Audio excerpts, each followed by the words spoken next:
What's poppin', y'all? Welcome back to I Do It Myself. I'm Wayno. How y'all feeling today? Oh, man, we got something to talk about. Listen, man, if you like what it is that I do, hit that sub button. You know what I mean? Hit them likes and run up that hype. I want to break something down.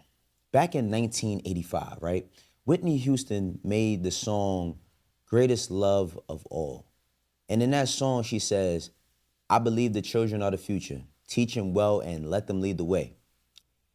And 40 years later, I would like to say, man, that the Reagan era did a number on us. You feel me?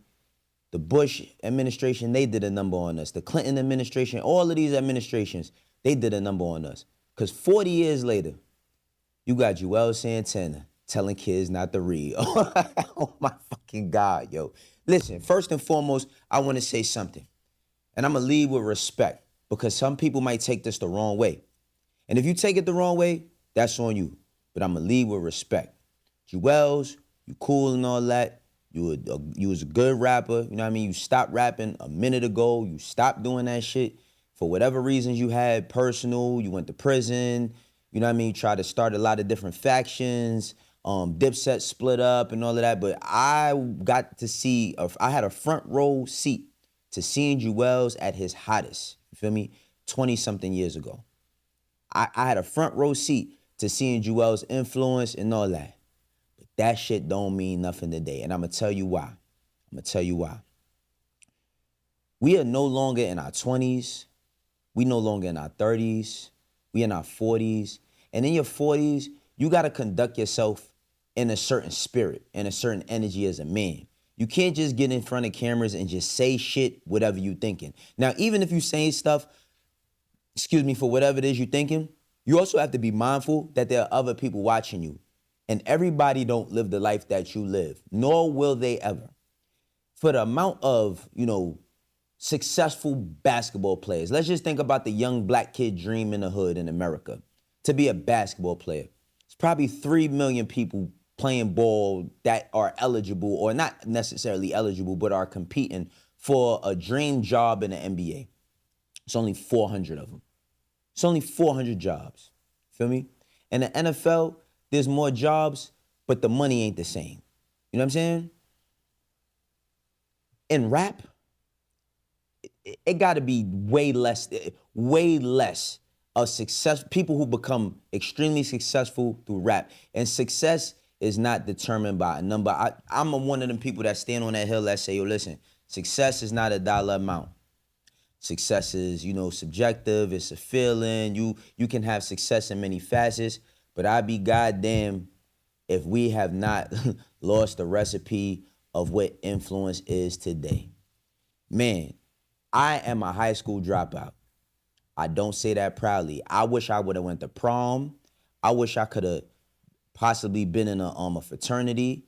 I wish I could have did all types of things. So I missed about a big chunk of my academic life that I really, really, really wanted to partake in, but that was my own path that I went on. And choosing that path, I put the game on the highest difficulty possible. That shit is no game. But Juelz Santana, you know what I'm saying, was on the No Funny Shit show. You know what I mean? Shouts out to those brothers. They are doing their thing. I support them. I got an episode with them after this. Go watch my shit with them. We had a lot of jokes, a lot of good conversation, talked about sneakers, jerseys, growing up in Harlem, all types of stuff. But he was on there, and Juelz, who was a grown-ass man, fixed his mouth to say this. You should though. We gotta start teaching our kids though, just financial wealth and literacy and all that. That shit early, because by the time they get to 9th grade, they should be just learning how to start businesses and how to. But they don't really need to know how to read. Wait, stop. I ain't gonna say that.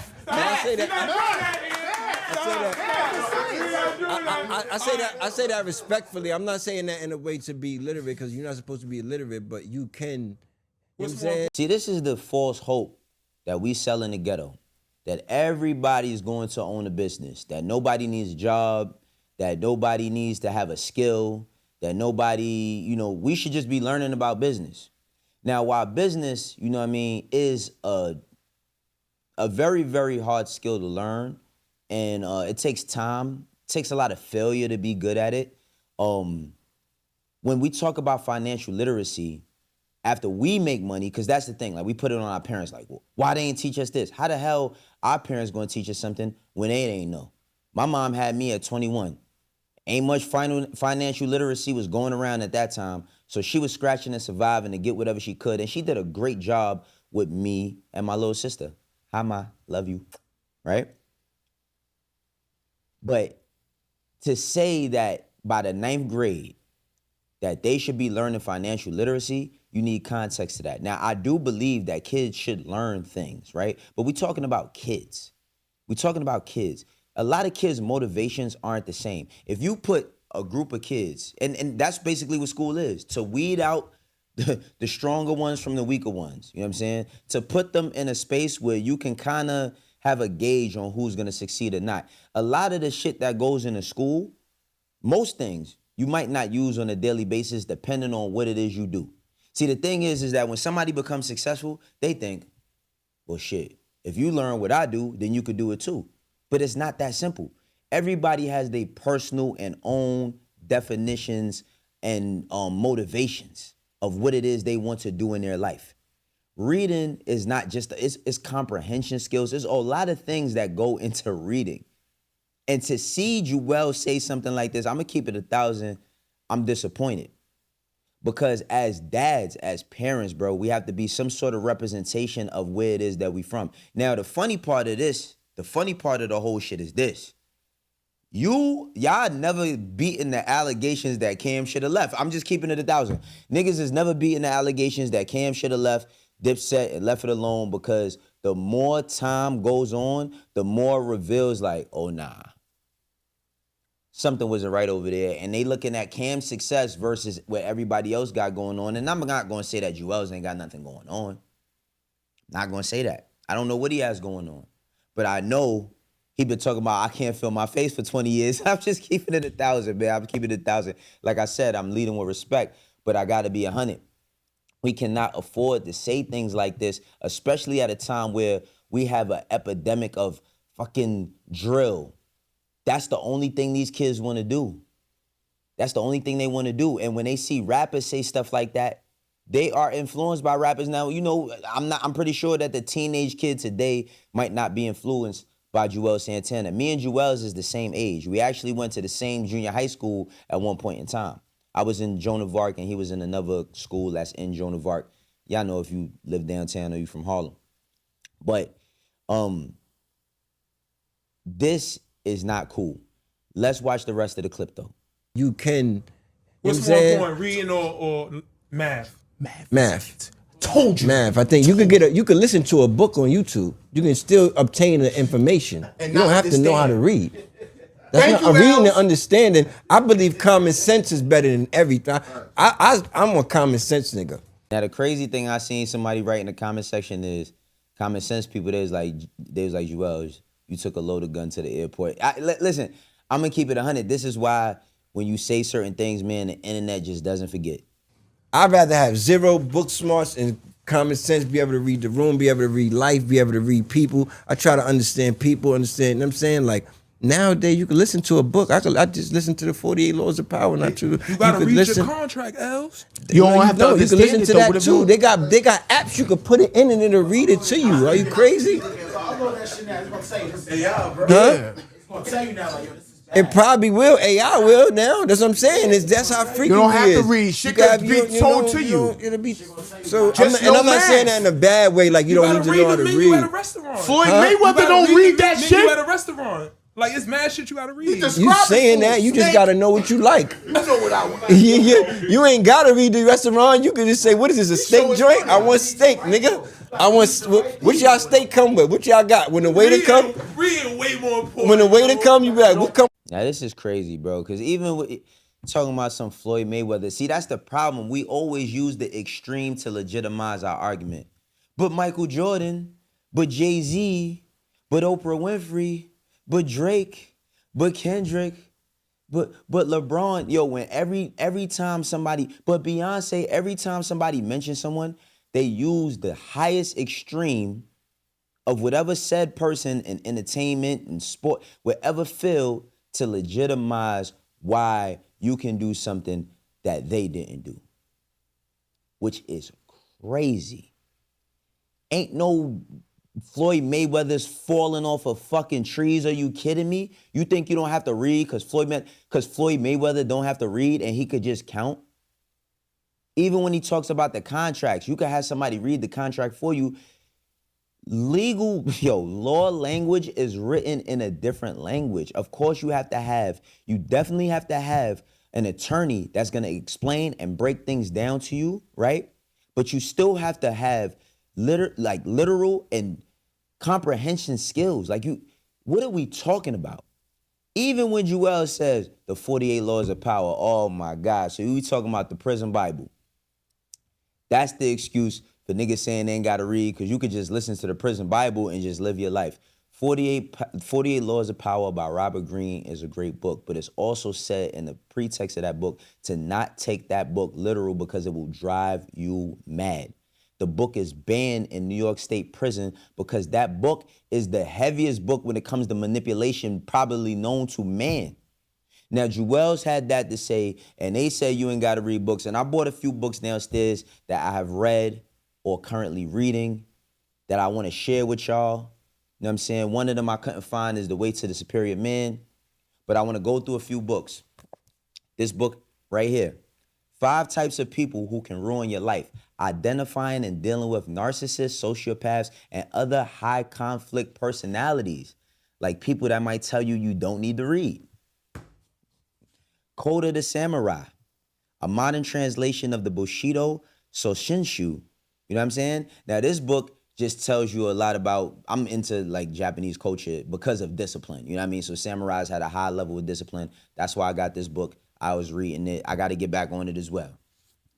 This book right here, All the Wonders, True Stories About Facing the Unknown. This is a good read as well. One of my favorites, The Subtle Art of Not Giving a Fuck. This book right here, man, 2-3 minutes of reading that book, I was cracking up, but I was learning, right? And another book, and this was gifted to me, Never Eat Alone, and Other Secrets to Success, One Relationship at a Time. I just want to say this. You know what I mean? As men, as women, we got to be very, very mindful of what we put out there, right? We got to be very, very mindful of the bait we put on the hook. See, the thing about putting bait on hooks is that a lot of times we don't know the influence or the impact we have, whether we realize it or not. A lot of older people will tell us to use our, spaces responsibly. And I mean, what does that even entail? You know what I'm saying? Like, what does that entail? What does that mean for us to use our spaces responsibly? You have to think and be able to critically think to make decisions. Now, I hear all of that. Just common sense. Just if you just common sense, what about street signs? You ever seen somebody doing mental gymnastics looking at a street sign because they can't figure out when they can park and when they can't, and they call people like, yo, is it cool for me to park here? You want to know why you don't know if you can park there or not? Because you don't fucking read. How about that? Right? How about that? Because if you don't read, how the hell are you going to get a Jordan Craig sweatsuit? Yo, this video is brought to you by Jordan Craig Denim.